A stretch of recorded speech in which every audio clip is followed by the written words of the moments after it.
So here's a video I've been meaning to make since probably my channel first began. That is a story of this box, what's in it, how I came about it. This might be a slightly longer video, and so what I would recommend if I were you is go down there to the little settings wheel, and I would change your speed to 1.25 or 1.5. It'll help you get through this faster. So back in the 1990s when I was a college student living with my dad, I first started getting into phonograph records and old phonograph players. I bought my first Victor Victrola VI at the Eastbury Antique Mall for about $150. I also bought a Columbia Graphanola Favorite with a record cabinet below, full of records. I don't remember how much that was. And we would go back to this antique mall just about every time I was home on the weekend. I'd always take my dad with me. One day we were walking around and I was in a back room and I saw this oak box and it had a tag on it that said old records. It was a cool looking box. We were always looking for cool old oak things, and something that had to do with records I was intrigued with. It did not have this handle at the time. It only had the two handle mounts on it. In fact, it didn't have a handle for years and years. It was probably only last year or so that I realized I could probably make myself a handle for this. There was a belt that was being retired, and so I sort of crudely made this and put it together. But the screws hold, and altogether it's a fine way to carry this box around. The box opens from the front and around on the back. It's got a little holding place so that when you do open up the box, it comes to rest there. The lid folds back into place. So I opened up this box, and inside I found these small, what looked crudely made 7-inch discs. I had no idea what they were. I'd never heard of them. I'd never seen them before. Inside was a piece of paper written long ago. Someone had gone through and taken the trouble to write down what all the records were in here. 25 old records. This looks like it was probably made, looked like it was written in some sort of fountain pen. The paper itself looked old, and the fact that at the top it said 25 old records meant that these records were old back when this was written. The person who went through put them by patent dates and not by catalog numbers, so that part wasn't very useful. But over the years and with the birth of the internet, I have been able to figure out what they were and from whence they came. So obviously when the internet came about and I started being able to research these, I found out just what it was that I had in my possession. I had some of the earliest flat discs that were ever made, ever pressed by the Berliner Gramophone company. I have never played these on a wind-up player. I never will. They're far too rare and old for that. So let me start right in with the very first one. So in going through these and trying to figure out when each one was made, I have found that my very earliest of the 25 that were included in this set was this one right here. Rocked in the Cradle of the Deep. This was recorded in 1895. This is by Mr. J.W. Meyers. Disc number 964 does not mean that it was the 964th disc pressed. Berliner had a system of cataloging his records where 1 through 50 was for one type of music and 50 through 100 was for another, and I probably don't have those numbers exactly correct. And then, of course, as he would run out of blocks of numbers, he would then move up to the next batch, So going through the discography of American Historical Recordings and looking up the matrix numbers and the titles for these, I was able to date them pretty much. This one being the oldest record I have, 1895. And actually recorded in November of 1895. I haven't made a recording of this one yet, but I will. You see it's single-sided. Some bubbles appearing on the back. Recognizing the backs of these may or may not come in handy at some point when we talk about who pressed these records. The next disc in the collection is this one, Morning on the Farm by N.R. Wood. This is disc number 401. This one was recorded in 1896. I also haven't made a recording of that one. The next one we have is Home Sweet Home, xylophone solo by Mr. Charles P. Lowe. This one was recorded in New York. This one is a slightly later recording. Again, take a look at the back. See the bubbles on there, the divots in the pressing. This is just how it came out. This disc was recorded October 12th, 1897. So first disc being 1895, second disc being 1896, third disc being 1897. The next disc, Masses in the Cold, Cold Ground, sung by the Hayden Quartet. Number 4253. The Y means that this was a third remake of this disc. Berliner would use a catalog number, and then he would add a Z to that for the first remake. From there would go the Y, and then the X, and so on and so forth. So this would be the third remake of Masses in the Cold, Cold Ground, sung by the Hayden Quartet. I would love to compare this to some of the other takes to see if it's a repressing or if it's a re-recording. This one is from somewhere between 1897 and 1898. That's just how tricky it is to date these records. The next disc, also by the Hayden Quartet, number 4251, is Old Folks at Home. Again, dating sometime between 1897 and 1898. S.H. Dudley was their manager. The numbers up here actually apparently refer to how it was recorded. It looks like there was a couple of 6-inch horns and a 20-inch horn that were used in the making of this, with the letters in the beginning indicating to Berliner which reproducer was used. As far as I know, no one has been able to figure out what reproducers are which. Another Hayden Quartet, Soldier's Farewell, number 4292. And since there is no take number here, this would be the first recording of this disc. Also, end of 1897, beginning of 1898. Another one that I haven't recorded. I haven't recorded many of these. As I said, there's 25 of them. And I think at this point, I've only recorded and put up maybe 4 discs. This next disc we know moves into 1898. No more on the cusp of 1897, 1898. This was recorded in January of 1898. And you could tell again by the Y after that catalog number 850 that this would be the third remake. This is sung by the Diamond Four. A lot of the quartet recordings that you'll see are by Hayden Quartet or the Diamond Four, at least in my collection here. This one does not appear to have any information etched on the side as to how it was recorded, how many horns, what size horns, or what kind of reproducer. Back still looking shiny, few bubbles like the others. And the next one, number 993, Put Me Off at Buffalo, sung by Mr. John Terrell. Try looking up any information on John Terrell. Unless you have a hard copy book of something, you're not going to find much online. But this was recorded quite a bit by a bunch of different singers, John Terrell being only one of them. Another Hayden Quartet, matrix number 873. This one, Take X. So if you go backwards, ZYX, this would be the 4th remake of this disc.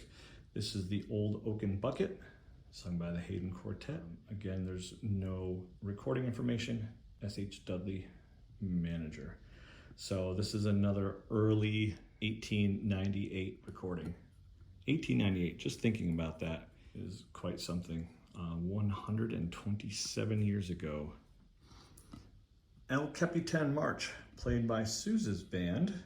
The YY on this, with the catalog number 42, was recorded in New York in April of 1898. In fact, I believe April 7th, look at that right there, is the actual recording date of this disc. They recorded this earlier. I believe they had an 1896 recording of this, maybe in 1897. This one is a later one done in New York. This next disc is Red, White, and Blue by John Terrell. This is disc number 1853. You can see the recording notes here on the side. This one was recorded in June of 1898. And what I was noticing just when I was going through these today is the pressing of this one looks quite different from all the others. One, you'll notice that there are no bumps on the front.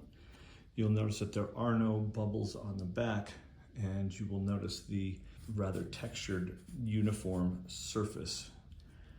I believe that this is what Berliner was referring to when he wrote a letter to one of his partners talking about the superiority of pressing discs with the Burt Company. I believe that this is a way to tell the difference between a Duranoid pressing and a Burt pressing. And I'll show you another example of this. The very next disc that I have is also a noticeably different pressing. There are a couple of bumps on this one. This is the Battle Cry of Freedom, also by John Terrell. This is the very next catalog number, 1854. Again, it has that sort of evenly textured back. I think that this would indicate a different pressing company and a different press. Obviously, the other one is nicer than this one. You can see we're sort of getting back to some of the bumps, but if you could see it from here, it's sort of more of a matte finish. It's a lot less shiny. The grooves, I'll actually try recording some of these to see if I can tell the difference, because Berliner also talked about how much better the sound reproduction was. But I believe these might be two Berliners that are indicative of a Burt Company pressing. The next disc we have is Laughing Song, sung by Mr. J. York Atlee. This is number 404 with a XX, so this is pretty far down the pressing line. This is mostly recorded and was a big hit for George Johnson. This one, sort of back to that bubbly back, not so uniform, but kind of, this almost looks like it's sort of transitional. You'll see there's a lot fewer pressing irregularities and this a lot fewer bumps. This is actually a fun record that I have recorded.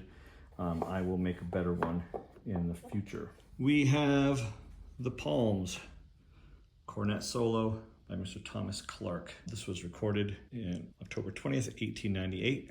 Has it right there. Catalog number 219 with a Z, so this would be the first remake off of that. Again, back to that shiny surface, not quite uniform. Just Before the Battle, sung by J.W. Meyers, catalog number 1649. In this case, I believe there are only two known takes of this, Z and Y. They were both recorded the same day, December 14th, 1898. So I think this is the last of my 1898 records before we get sort of into the murky waters of late 1898, early 1899.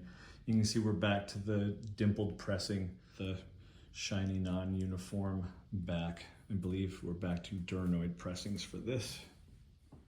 I guess I'll have to telegraph my baby, sung by Mr. John Terrell, 1965Z. Here we're coming upon the part where the only real dating information for these just simply says sometime before April of 1899. And that is because in April of 1899, Berliner changed the way he cataloged his records and started making them chronologically numbered. These are still not. So these are sometime late 1898 into early 1899. Here is a clarinet duet, Master Stingler and Nice. This one, you'll notice, no dimples anywhere on the recording surface. And the back is that uniformed pattern again. I believe this one also to be pressed by the Burt Company in New Jersey, and the one that Berliner actually preferred. So it would make three of my discs that I think can be traced to the Burt Company. That is just speculation, but most of this is always just good guesswork. One of my discs that actually shows a little bit of damage from its previous user. Someone obviously bounced a needle around on this one. This is the Golden Robin Polka Clarinet Duet by Stingler and Nice again, catalog number 7747. You will notice aside from that damage, again, no bumps or divots and a fairly uniform textured background. I believe this is a fourth of my records to be pressed from Burt rather than Duranoid. Sure would love it if someone knows differently and can tell me that information. We have Bugle Calls by Chief Trumpeter Kessie of Roosevelt's Rough Riders, catalog number 3438Z. There is a copy of this that was made without the Z, so this would be a second remake of this recording, and yet again, someone bounced a needle along this. But due to the sort of primitive nature of this recording, it doesn't really affect it any worse than it already is. Back to Shiny Back. I'm not sure what this is from, but you'll probably have noticed that in the back of each of these discs. I don't know if that was pressing, maybe someone sanding some rough edges after it was pulled off of the whatever they used to stamp it with. This is one of my last discs that are from this sort of early 1899 era, still using the old system. 8018Z Ocean Breezes by Victor Herbert's 22nd Regiment Band. Few dimples, quite a bit of damage right there. Pardon my guitar player's thumbnail there. I'll have to see what that one sounds like. Sort of a rougher textured back, sort of like those other ones that I think are Burt pressings. Just a couple of dimples, not as many. I think possibly just the back may be the identifier here, plus any sort of superiority to the front. The very next disc, this is the very beginning of Berliner's new cataloging system. Now he's going to start every catalog number with a 0, so that no numbers would conflict with earlier pressed numbers, and everything would go chronologically from there. So this is the third disc that he made. This was recorded April 15th of 1899. That's how you know when the new system has taken over. You'll even see he's etched in the date, April 15th, 1899. Let Me See the Old Plantations, sung by Mr. Leonard Spencer. This one, again, I believe to be a Burt Company pressing due to that textured back and the relative nice shape of the playing area on this one.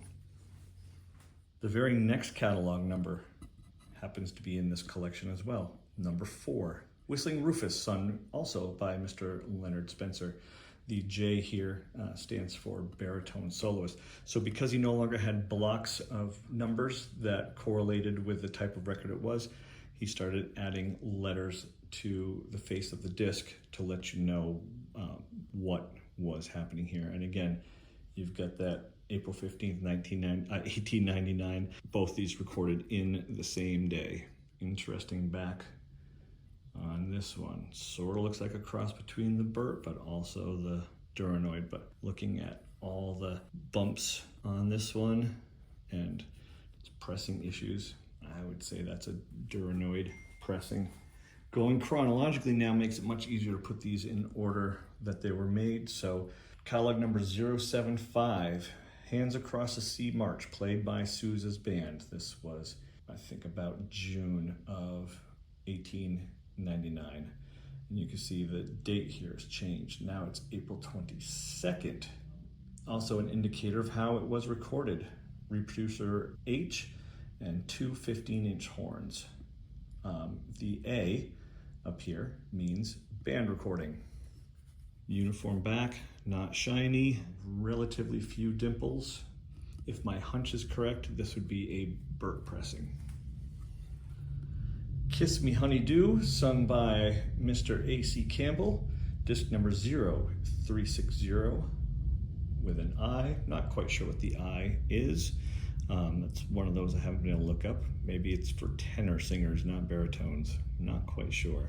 This one has actually, got the date totally changed to March 22nd of 1899. Fairly decent pressing on the front, but again, we've got the bubbles and the shininess on the back. So this one looks to me like it's probably a Duranoid pressing.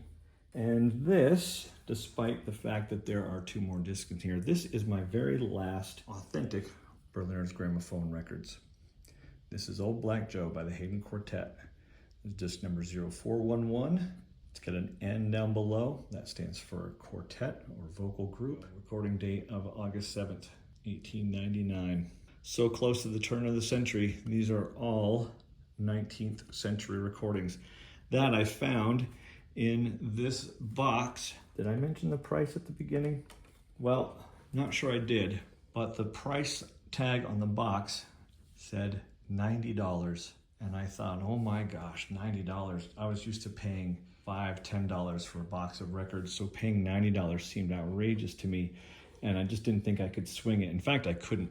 My father is actually the one who stepped up and said, you know what, you should have those. Those are pretty cool, not knowing what they were.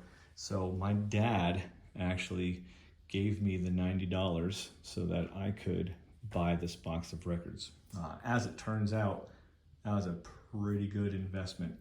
Not that I would ever sell these, or at least anytime soon, but knowing now that each record could go for around the price that I got the entire box for, not to mention the box, which is a cool thing to have as well. It's an instant collection, so I couldn't imagine selling them one at a time to anyone. So I'm just gonna keep hanging on to it and having fun with these things. I posted my collection online a while ago, and some folks thought that I should reach out to Don Wilson, who was recreating these old Berliners plus a few others. And when I shared the list of my collection, he asked me to send him a few so that he could make copies, which he did. And then, of course, he sent them back. And when he sent them back, he also sent me some recreations that he had made. And I will tell you, the work that he did is absolutely incredible. You would never know that this was a modern 2020s remake of an old record. Check that out, Leeds Records, number 1068, band Prince of Charmers. Except that on the back, he wanted to make sure no one was going to pass these off as originals. So he made sure to sign and date them. He was kind enough to send me these after I sent him the records that he requested. He sent me that one, plus he sent me this one, which is funny because I've got 03 and 04, and now because of Don, I have a copy of 05. This is also Mr. Leonard Spencer singing Nell My Baby. Again, he signed on the back, Don Wilson 2021. Not sure what MR stands for, but these are pretty cool recreations that he made. This one is much thicker. Actually seems like 2 records put together. Much thicker than my originals, but I'm happy to keep these 2 in here. And then he sent me one other disc, which I still keep in this envelope. He was nice enough to credit the fella from whom he got this. It's a little, 5-inch disc, looks about the size of a Little Wonder. Berliner's Gramophone, number 23. It's pretty cool. And on the back, he included a little printout sticker. This must have been so much work for him. So I'm not surprised when he announced on Facebook the other day that he's sort of getting out of this business. It's a lot of work, a lot of sort of underappreciated work, but I appreciate everything that he's done. So there you have it. That is my collection, sort of by happenstance. And I don't even have an old Berliner to display them with, but hey, I mean, beggars can't be choosers. Anyway, hope you enjoyed it. Hope you found something cool about this. Let me know what you think.